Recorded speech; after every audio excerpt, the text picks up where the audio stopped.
mucha energía, mucha formación, que es por donde está evolucionando toda la gastronomía, toda la gente que se está formando, no tanto en cocina y en salas, sino en gestión, en la parte nueva de emprendedores, nuevos negocios, toda esa parte de formación y talento que en los próximos años vamos a poder ver en los restaurantes actuales y en nuevos que surjan.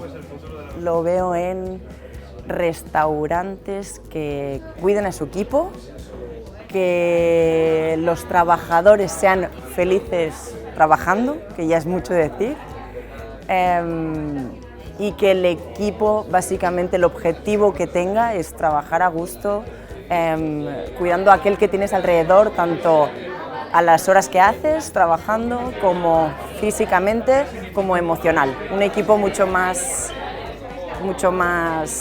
cuidado emocionalmente.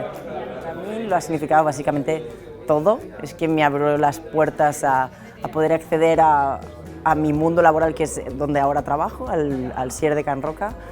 Me dio formación, me dio conocimiento y me enseñó en mi caso me enseñó que con la actitud y con la voluntad tú llegas hasta donde quieras, ¿no? En principio una palabra. Familia.